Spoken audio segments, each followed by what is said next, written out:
Hello. In a new series of programming here on the BRICS Africa channel, we'll be having conversations with CEOs and business leaders, particularly from across the continent. We'll be unpacking their stories, their businesses, and also getting their thoughts on how businesses can thrive in the BRICS environment.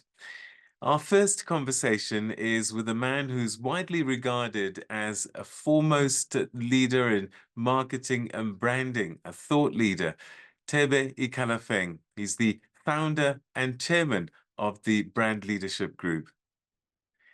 Tebe Ikalafeng, founder and chairman of Brand Africa, thank you very much indeed for joining us on the BRICS Africa channel. Thank you so much for having me, Peter.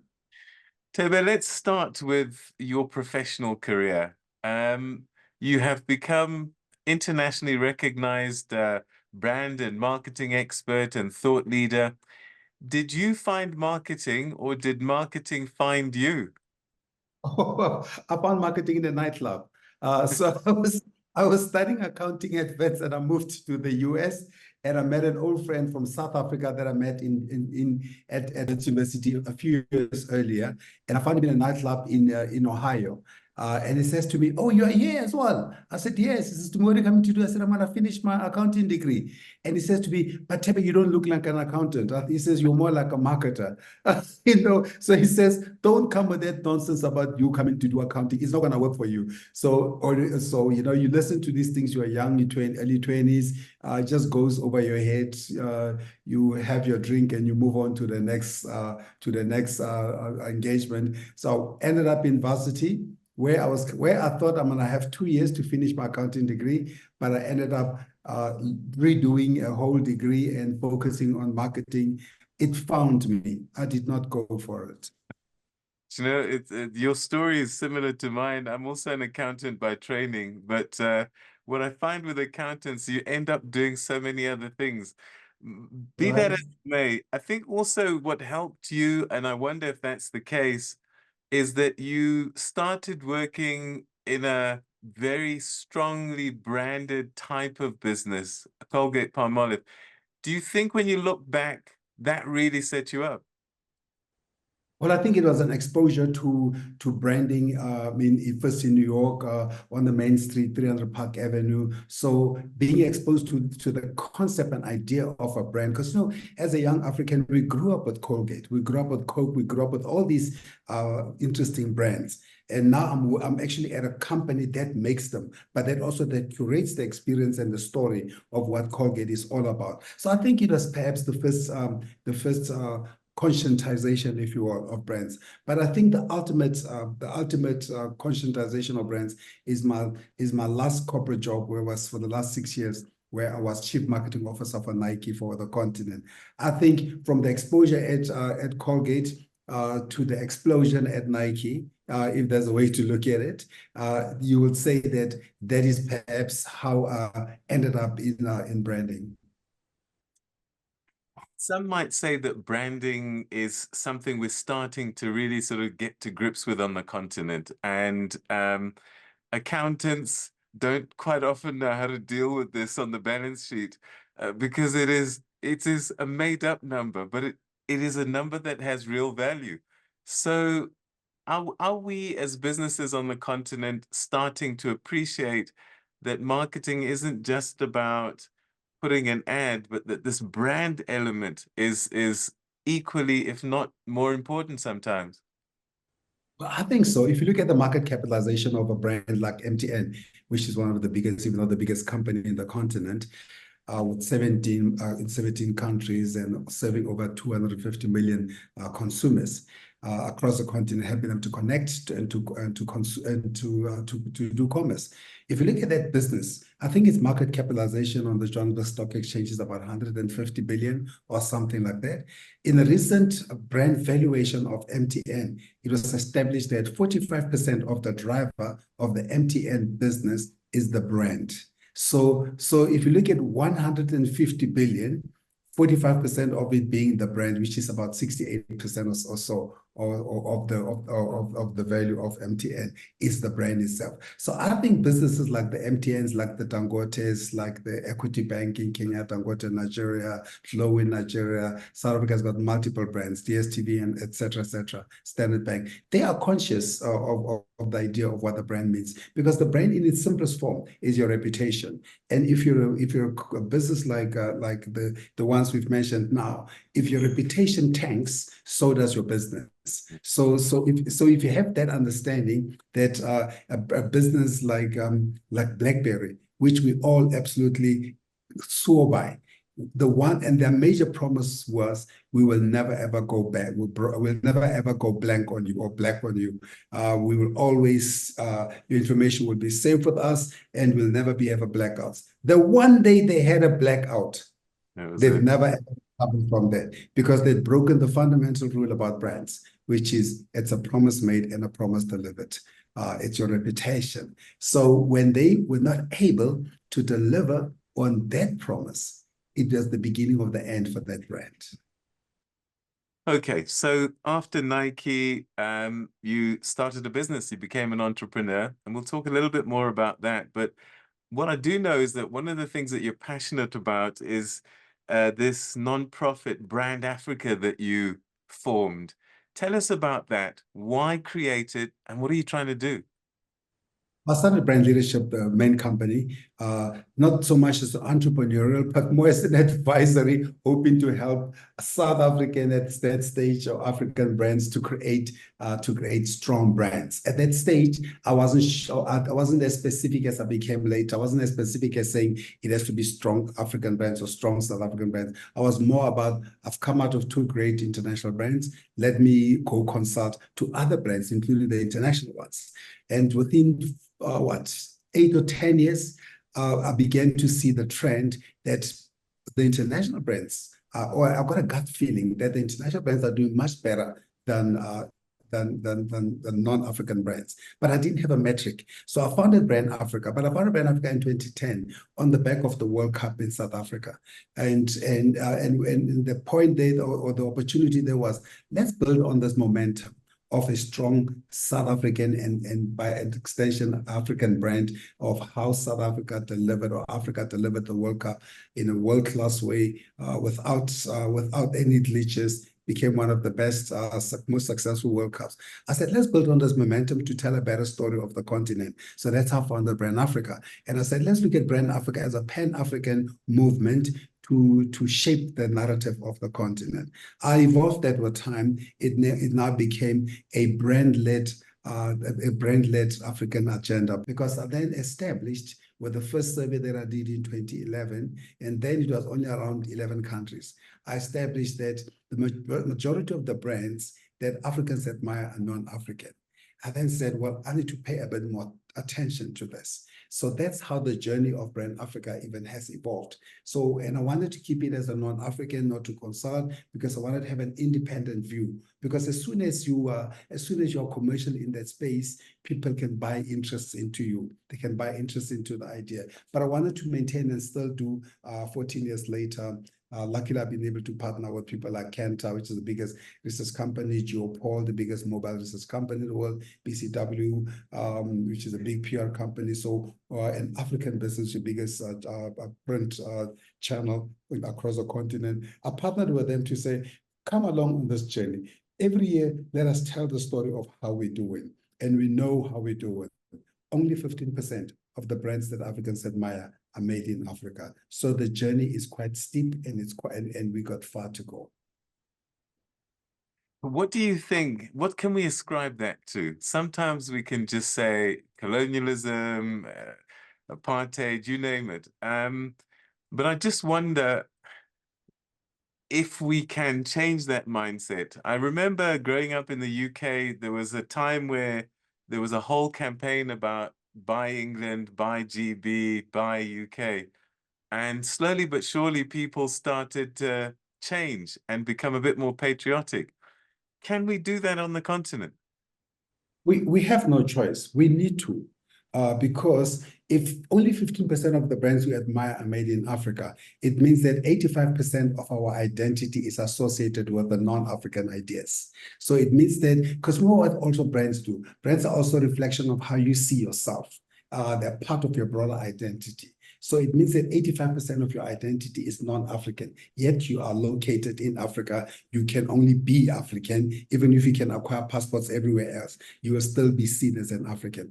And if it's 85% externalized, then it means that in the roughest way, 85% of the profits leave the continent. And just putting it roughly. And that means then 85% of your or of the money that could be going to your taxes, the taxes we should be going to building the public goods in the countries where we are in the continent, is now externalized. Even though, yes, they do pay tax, but I'm just giving you the broader sort of a rough view of how I look at it. So I think the biggest challenge for us is a concept of identity. I think Fela Kuti once said, "Until you identify with Africa, you will never have an identity." And Ngugi wa Thiong'o from Kenya always talk about the man who can express themselves well in foreign languages, but cannot speak his own language, is enslaved. You can apply the same identity to that. And Ali Mazrui from Kenya, Tanzania said also something interesting. Africa produces what it doesn't consume and consumes what it doesn't produce. So if you take those three, you can see our big challenge. Our big challenge to me is broadly about identity, is broadly about confidence. I don't think we're confident on anything that is made in us, made by us. And until we overcome that, we'll not be able to truly find independence in the continent, and we won't be able to prosper. All right. So when you travel abroad, I'm pretty sure you'll say, "I'm from Africa," and then they'll say, "Oh, do you know Joe from Kenya?" Do you know what I mean? They see Africa as a country, and I just wonder, with the challenge of branding a continent, how do we get it right? What is the African identity when, if you're sitting in KwaZulu-Natal, you're very different from sitting in Limpopo, and that's just within South Africa. Across the border, Zimbabwe is different from Zambia, is different from Cote d'Ivoire, is different from Nigeria. Where does the African brand come together? And this is what you're trying to do, I'm guessing. Well, I've been to every country in the continent, including the ones that they're still holding on to. Mayotte, Reunion, which are still held by France, St. Helena still by England, and the Canary Islands still by Spain. So I've been to all those countries. So I've been to all 60, which in theory are African, and including the official ones. And I've discovered something across the board, that irrespective of what you say, so take away our colors and take away our languages and take away all those. At the basic level, what we are, we're very entrepreneurial people. We're very resilient people, and we're very humane people. So that, if you will, is sort of the summation of who we are as Africans. So if we can build our brand from that perspective, we have done well. Because what do brands do? Brands don't build identities and concepts on the fact that you are black, you are white, you are Kenyan, you are Nigerian, and all this. The fact that Nike, the #1 brand for the last 7 years in the continent, is so successful here is precisely because they didn't go around building the identity of Nike on being American, white, and all those. They just said, this is a brand that speaks to people who want to perform better on the sports fields.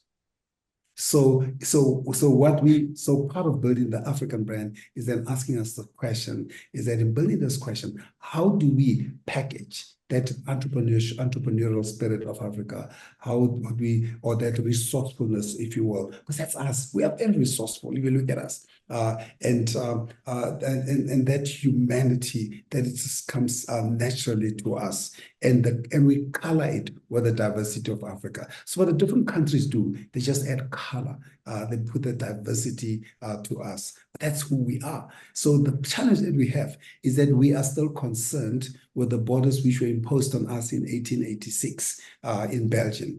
And we are obsessed with those borders. The obsession with that borders has made it difficult for us to be able to see beyond the borders and rather focus our energies in terms of narrowing. So we are fulfilling the colonizers' greatest goal, and the colonizers' greatest goal, vision for us, which is divide them and conquer them. So until we overcome that and we realize that, we're going nowhere.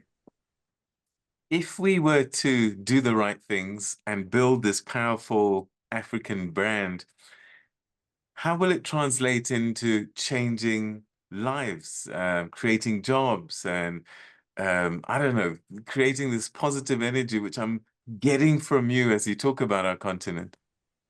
But if you look at what brands do, let's talk about what the brands can do. Let's take a brand like MTN, Dangote, or MTN, or any one of the ones I've mentioned. Those brands do something amazing. DSTV, for example, has empowered people in the different countries to be able to install DSTVs. So they've created jobs. They have fueled the entrepreneurial spirit of Africa and said, rather than give them jobs, give them opportunities to be creators, to be entrepreneurs. And if you do mass entrepreneurship like that across the continent, it's just one. Then not everybody can be an entrepreneur. Some people need a job. So the thousands, I don't know how many people MTN employs, must be 50,000 or so across the continent. So if you're employing 50,000, multiply that perhaps by 10. So MTN is probably feeding 500 million people in the continent through the jobs that they make. So Standard Bank, you name it, Dangote, Flow, Zenith Bank, and all those across the continent. So they're fulfilling the one thing. What are the big challenges for the continent? The big challenges for the continent are jobs, poverty, and inequality. If you fix the jobs, you'll fix the poverty. You probably, hopefully, will fix the inequality as well. So jobs are the number one driver. And then, of course, if you realize that the biggest community in the continent are young Africans, 60% under the age of 25. If you realize that, you then will say, how do I fuel their entrepreneurial spirit? How do I get them involved in the story? So brands can do that. That's what a brand can do. So brand is not just so much about belonging to something, but it is also the opportunity to do better for society, for people in the continent. All right. Another one that's important to you is the Africa Brand Leadership Academy. Does this suggest that you can teach these skills, and if we have a critical mass of thought leaders like you, we can see phenomenal change on our continent? Of course, that's what we need to do. The idea behind the Brand Leadership Academy is to saying, how can we sharpen the minds of the people who build the brands that build the continent? That's literally what the idea is. And the idea is to understand that when you go to a Harvard, and I went to Harvard a while ago for some course, all the stuff they were teaching us on were created by Harvard professors. It was case studies on American brands and other Western brands. There was no case study on Africa. So how are we going to build great brands in Africa when nobody teaches us about how to build African brands? So, and you know, what we also do in Africa, again, because we love to be validated and we believe that non-Africa validates us more, is every year we take hundreds and thousands of Africans out of corporate, send them to Yale, send them to Oxford, send them to INSEAD, send them to Harvard, and we say that we're taking them there for leadership development to be able to solve the big problems they face. The big problems you face are in the continent. You want to fix them, go to the rest of the continent and understand the customers, because the people whose problems you're trying to solve, you need to be able to relate to them. You don't need to come with other foreign concepts and impose them. And we all are educated from those schools or international, by the way. The key is not necessarily, I'm not necessarily looking down on them, but the key is the realization that they may give you a broader framework based on the ideas that they brought here. Our job is to balance that with the reality of the continent. This is the BRICS Africa channel, and I have to get your thoughts on the BRICS brand. What are your thoughts about it? And is there something that the BRICS nations can do to raise its brand so that people get a sense of its value and its importance and buy into it? So I think what we need to see, and whether it's a BRICS or whether it's an Africa Free Trade Continental area, both those are quite interesting as formations. One is about opening up the borders. One is about creating a new multilateral that comes from quote unquote the developing business markets, if you will, being BRICS. But I think what China has taught us one thing. If I just look at a couple of those brands, China has taught us something, that you can actually define yourself, stand out, and become independent. Whether it's Russia can also tell you that you can stand for what you believe in. So if you look at what a BRICS should be doing, a BRICS should be re-inspiring people from the global south to say, you can stand on your own. You can become a competitive power. So what happens now? So as an African, America will come to you and they'll say, if you don't do X and Y, if you don't take our crippled chicken from America, and not grow your own, not breed your own chicken, we are going to punish you by taking you out of AGOA.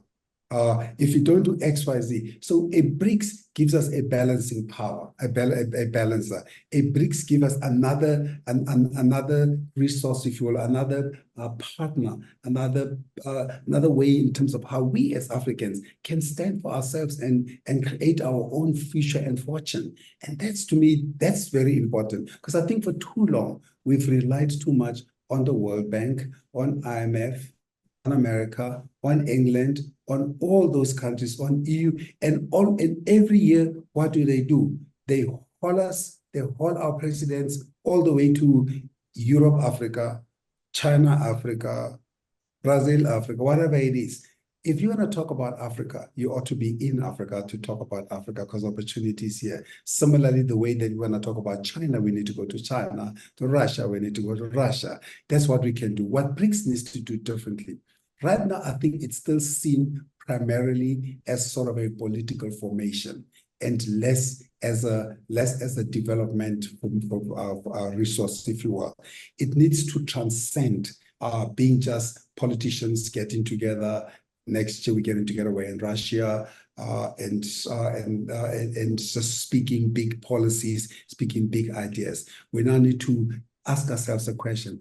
Are there, from a BRICS perspective, are there 2 or 3 initiatives that we can drive that go down to the man on the street, that the person can say, I now see why they matter. See, what does the World Bank and the IMF do? The World Bank and the IMF, they'll go to Ghana and they say, oh my goodness, you are broke. Here is a check. Get back on your feet. Has BRICS done that yet for any African country? So that's what we need to be doing. Right? A United Nations, what do? They'll come to Lesotho and they say, my goodness, you or World Health Organization, they come there and says, goodness, there's too many people who've got health issues. We are going to solve that problem. So much of these multilaterals, you can actually see their impact on the ground. The BRICS has yet to arrive at that point where it delivers to the man on the street, while getting together behind scenes as political position policy makers. So I don't have a problem with that. I just have a problem with that. I still don't know what they do for a living. I just know they collect tax money as heads of states. Tebe Ikalafeng, it's always a pleasure talking to you. I wish we could talk for longer, but perhaps we have future conversations in the near future. Thank you so much for joining us on the BRICS Africa channel. Thank you so much. I'm waiting for my BRICS passport.